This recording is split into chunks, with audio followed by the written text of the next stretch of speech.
since then, I just kind of, do a load or two at home and then get it.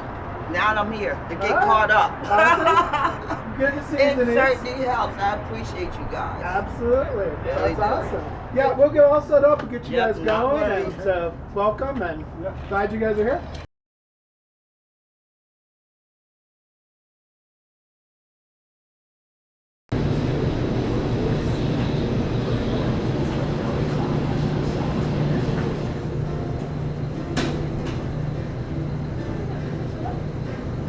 Hi, I'm Ron Bauer, and so I'm one of the founding board members of Laundry Love, along with Michael and Steve. The three of us really started Laundry Love, about 5.5 years ago now. In addition to being, I guess, one of the board members, continuing to be a board member, my particular role when we're actually doing laundry is actually kind of the operations guy. So, making sure that the machines stay running, they stay full, it's fair for everybody, and they all get their laundry done. So that's kind of my role in sort of the operation of Laundry Love. I didn't say it, but anyway, you have to do Well, Steve was really the guy who got the 501c3 together, and his big piece is he applies for all these grants, right? He's the guy that takes care of all the finances, and that came from his background in his day job that he used to do. So we all kind of bring something to it. It's a team effort. I mean, we have grant money, we write grants proposals, we get grant money, and once people find out what we do, then they're on board with us. It's just really, it's simple enough that people can understand, and they also understand the need and the hygiene and getting your kids in school with clean clothes. That's a huge, huge reason why this was so popular. You don't want to get bullied when you're a little kid. So that's, to me, that makes all the difference in the world. So I was here, but you weren't here. That's pretty much it. Yeah. So I go to Divine Savior, and we've seen each other, and they had flyers in the church, and I go, free laundry, okay.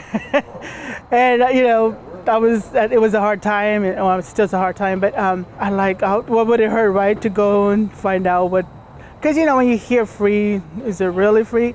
And come and behold, it is really free, and you get 3 machines that you can just keep putting, using over and over again, and they put the money in, and you wash and dry, and it's like winning the lottery once a month.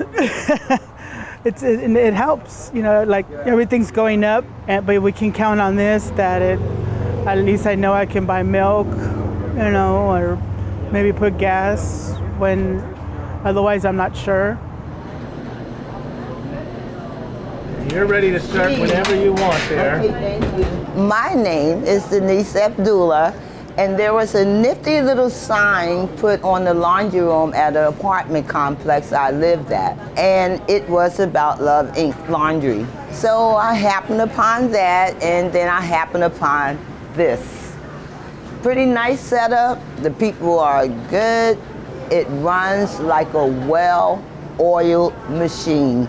They're courteous, they're helpful, and they help us get our backed up laundry caught up. My name is Glenn Mandelkern. I'm a resident of Citrus Heights. How did I find out about Laundry Love? Well, in August of last year, 2021, there was a heat wave going on, and I had heard that there was a cooling center open at the Citrus Heights Community Center. And so I went there, I was curious. Then I found out they had a sheet there about different services in the community, and I saw this thing about free laundry on second Saturdays here at the Paradise Cotton Wash. So when I am here and people are trying to figure out what is happening here, if the other people who are already assigned to do this are busy, I feel the need to just help out with telling them what they offer and who to speak to.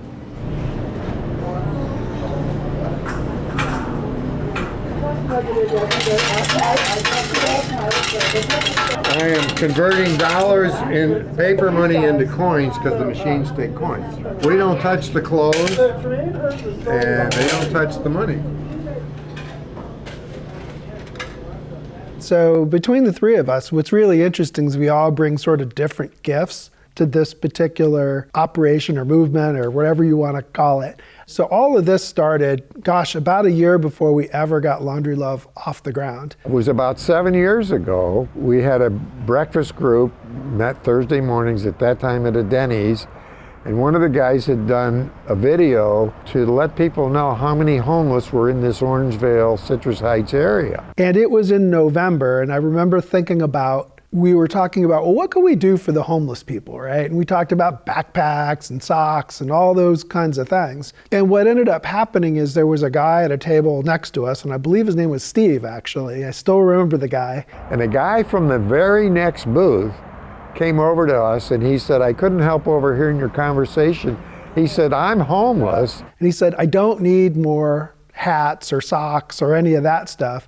He said, what I really need is a way to actually wash them so that I can get a job and keep a job. And so that was really the beginning for us to think about, what would that look like? How would you do that? And one of the guys, so Michael, had heard about Laundry Love, kind of the national organization. It is a national organization, but they're all local. They all run locally. But there is sort of an umbrella organization that helps teach people, how do you get this thing off the ground? That was on a Thursday. Saturday, I was down in Danville visiting my son and telling him that we were looking for something to do. And he said, well, why don't you take a look at Laundry Love? He said, it's simple and sustainable. Well, I like those two things right off the bat. That made a lot of sense to me. And he said, just check us out on the website. We did. And the story of how they got started was the same thing. It was a homeless guy down in San Diego. I think his street name was Lucky. And he said, I just want people to be comfortable talking to me so that I'm not invisible to them. So he told us about it. And so we started looking for laundromats to say, how could we do this, right? How could we bring this to our community? Most of the laundromat owners really wanted nothing to do with Laundry Love. In fact, I would say several of them, it wasn't just no, it was hell no. I don't want homeless people in my laundromat, right? That's not what I want. But we didn't give up. We kept trying. With that, it took us about 15 months to find Debbie and get this place established. She had heard from other laundromat owners that we were out looking for a laundromat to get Laundry Love off the ground. And she said, I have 4 laundromats and I want to help you, right? She's like, how fast can you get this thing started? Can you do it next weekend? And we were like, wow, right? You're kidding, right? And she said, I'm the kind of a person, when I make a decision, I'm ready to pull the trigger. We just rolled up our sleeves and started walking around the neighborhood, knocking on doors, telling people what we were trying to do and asking them if they'd like to contribute. And we did. We literally did. We scrambled around for like a week, like asking everybody we knew for money, right? And we put in our own money. Here we are 5.5 years later, still going strong. We're building a community. We've had setbacks with the pandemic like everybody else, but we have a lot of fun. And it's just been a wonderful ministry, wonderful way to give back. My name is Deborah Dower, but at the laundromat I'm Debbie.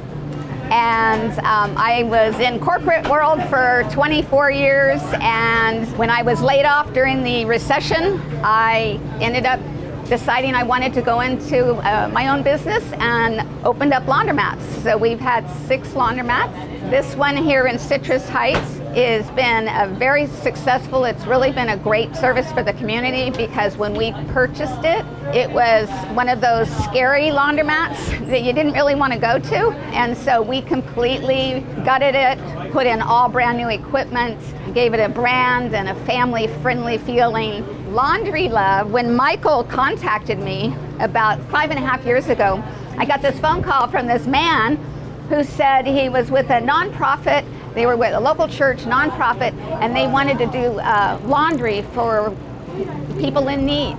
And I was like, okay, what is this that I don't understand? He says, no other laundromat wants to let us come in and provide free laundry for the community in need. So I'm like, well, why wouldn't they want to do that? That's a wonderful thing. So we decided to try it. We talked about what day of the week or what day of the month and stuff like that. Came to Saturdays, the second Saturday of every month. I never dreamed it would go on for this long. It's been a great partnership. It's done wonderful things for my business because customers appreciate it. And I see them again 2 weeks later.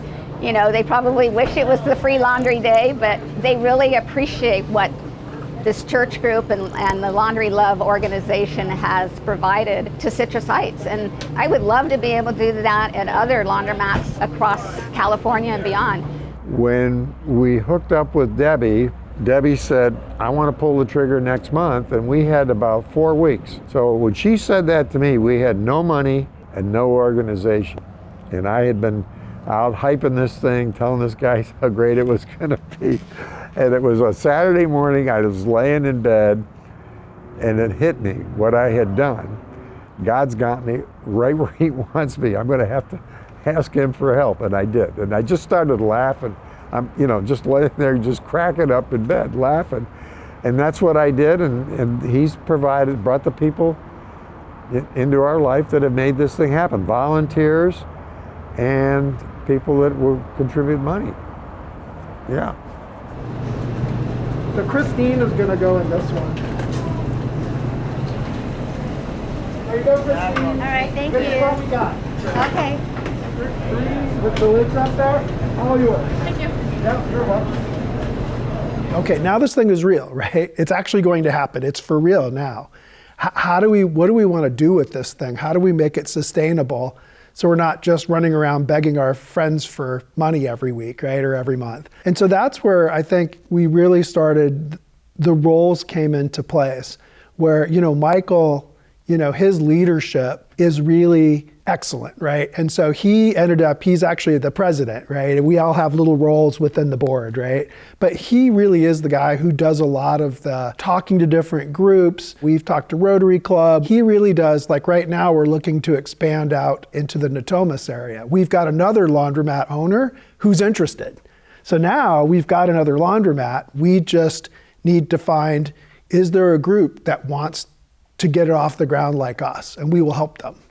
Right, so Michael's really taken the lead on that kind of role.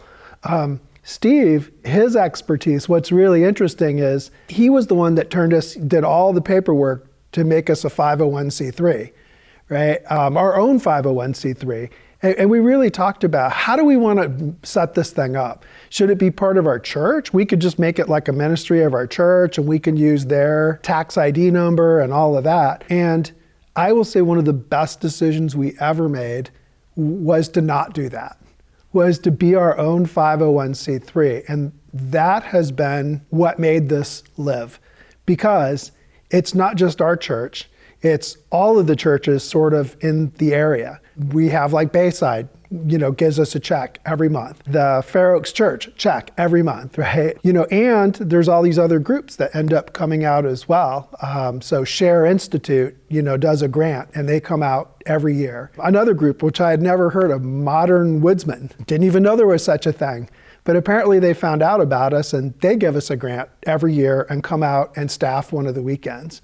And so I think the beauty of that 501c3, that's the trick with this, is because it means that all are welcome. And that's what makes this thing live. It's not just, it's your church thing, right? It really is bringing in community. I think that really was the key to success for Laundry Love, is making it its own thing, not part of any particular church. How about that one?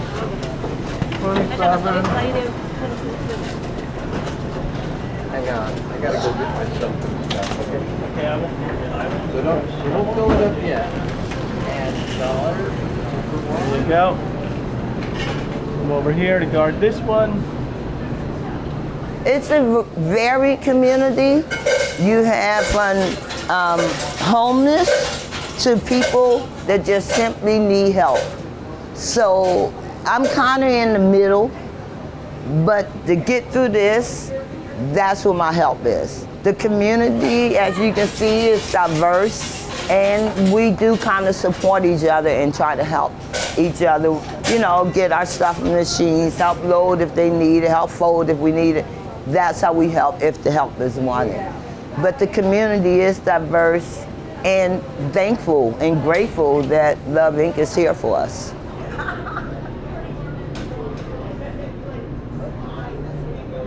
Well, I know everybody pretty much. I know Michael, Steve, Ron. We have volunteers that come from, organizations, like from other churches. There was a couple last month, they just wanted to volunteer because their kids are out of the house. And, we talk, and so I get to know them, they get to know me. And it's kind of a third, fourth family, when we come here. I heard about Laundry Love about, I would say about 6 years ago. 6 years ago from actually Michael, who's one of the board members. He asked me if I wanted to be part of it. He explained to me what it meant to be part of an organization, especially like this. And I saw how important it was, because I remember when I was a child, how hard my mom had to, try to get, clothes clean for that many children. And it was something that it was important to me. So that's why I joined. Well, something I really like about this organization is that everybody buys in, because the people, our guests, have to get here. They do all their own laundry. All we do is provide the laundromat and the funding. It's a real community spirit of everyone kind of doing their part, and guests help each other if they need to, especially sometimes we have translation issues, and we can get one guest to help translate for another. That's the part of it that I really enjoy the most. I'm just here the one morning a month, so I'm not on the management or any of that, the higher level stuff, but I find it very gratifying to come and just throw dollars into machines.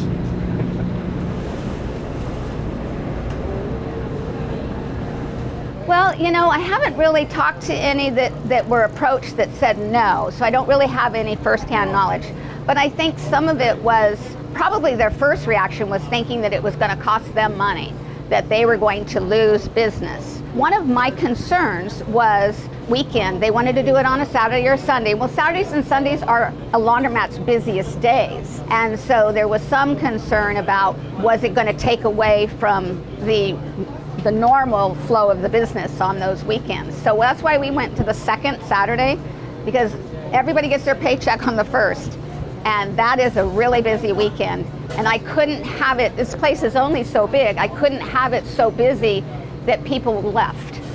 So I wanted to make sure we spread out the love and be able to serve others on the second Saturday, and those that maybe have their own financial wherewithal could do their laundry on the first Saturday of the month. So.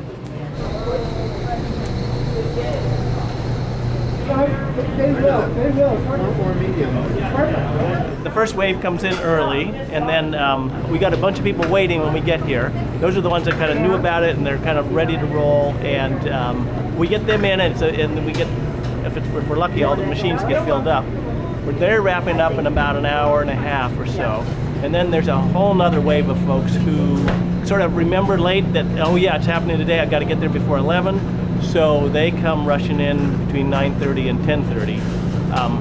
And we try to get them finished. But if they're not done, we try and at least get them all in washing machines before we leave. But we pretty much wrap it up at 11. And so sometimes if somebody's just moving into a dryer, we'll load the dryer up so that it'll run long enough to get them done. So we try to accommodate everybody, but we pretty much finish at 11. And so if they're just walking in at 11, they're kind of out of luck, So today we're actually running, if you look, we're completely at capacity, so every machine is running. However, there's nobody waiting. So this is like the ideal state of where we want to be. And for me, it just totally makes my heart happy, to see us running at capacity like this and back and being able to really help in the community. So this is like the ideal state of where we want it to be.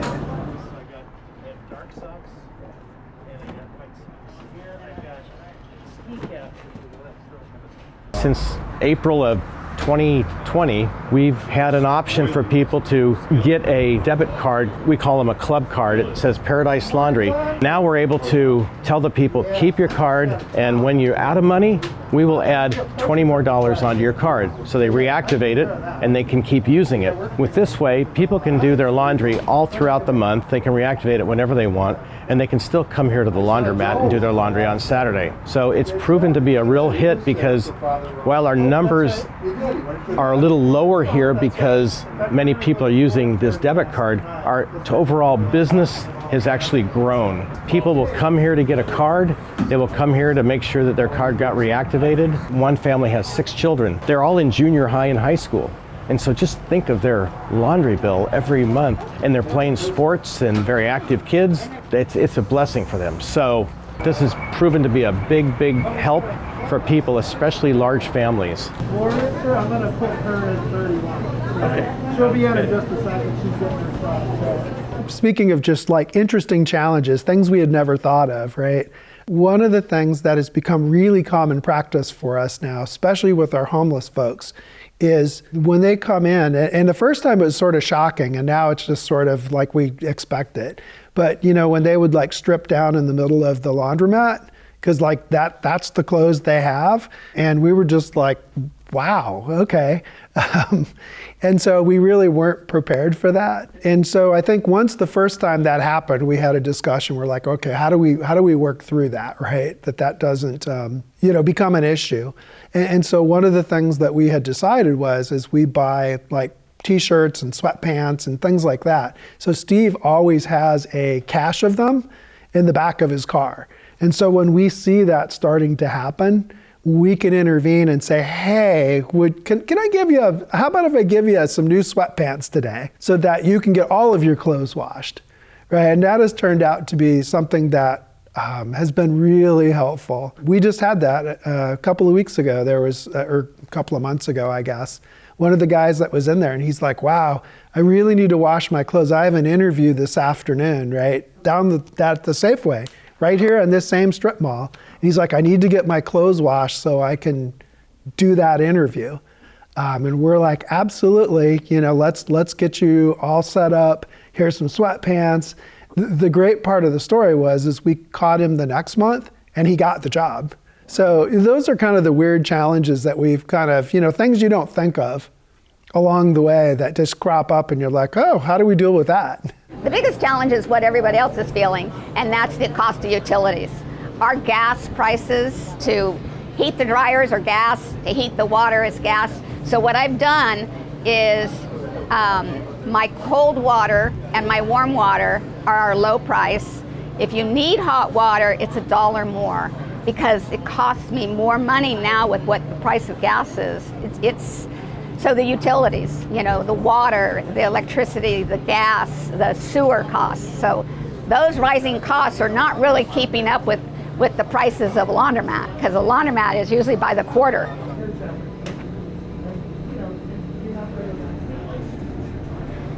Well, I think that the people who really need this the most is the homeless around here. It's a problem throughout the county, and we see different groups of homeless people around here in Citrus Heights. I think that one thing they can do to improve their spirits and appearance is to know that there is this free laundry service available. So with all the other challenges they have, they know that at least once a month they can come here, bring their loads of laundry, get them all clean for free, and then they can look presentable throughout the rest of the month. We need people to know about us. We want people to know that we are here to help. A lot of people don't get help, not because they don't want to, it's because they don't know where to reach out. There's so much resources, and we have those resources for people. All you need to do is ask. And even if you don't want to ask, show up. We'll ask you if you're okay, There's lots of tools, there's lots of programs for people who are homeless, for children, for women, even for men, because it goes both ways, People say, well, you need your mom. Yeah, they need their dad too. It's huge, especially with him. Being involved as a dad, it's huge. It's a huge thing. But what we need, the most people we need people to know about us. If you can, donate. If you can't, don't. But if you can donate money, you can donate your time. 20, 30 minutes of your day to help us out, we'd love that. Absolutely. Do it. You're going to feel wonderful whether you give time or money or both. You're going to feel great about it. And we always, and I'm sure anybody you've talked to will tell you, they always get more out of it than they give. Whatever that is, they always get more out of it than we give. And you see the laughter, the camaraderie, You know, they know our names, we know their names. It's worked. It really has. I think it's the community piece that's so kind of amazing, that a lot of these folks, you know, they've been there for a while and coming. You know, I think that community aspect, it's not just the laundry, right? It's the community piece that I think is so interesting about all of this. Because I think in our world today, there's so much social isolation, you know, and social isolation is a huge, huge impact on people's mental and physical health, right? And so for some of these folks, I really think that, you know, this is their opportunity, you know, once a month to get together with their community, with their friends, right? They all know each other. And I think there's a lot of benefit to that, in addition to them doing their laundry. I came from a corporate world, you know, very, very different, very automated, very high tech. And when I looked at the laundry business, it was completely the opposite. It was basically mechanical machines, and it was not very glamorous. But I got into the business for all the business reasons. I got into it for the logical reasons. It was passive income. I didn't have to have a lot of employees. I was able to remotely manage a lot of the equipment because we put in a lot of networking, and we brought IT to this laundromat. But after we opened our first one, and I had this senior citizen, this older lady, came up to me and hugged me and thanked me for giving her a safe, clean place to come that she hadn't had. And all of a sudden I was like, wow, there's so many other benefits of this that I didn't even anticipate. So that's when I really clicked that this is a need. Everybody deserves clean clothes. Everybody deserves to feel good about themselves. And clean clothes does that.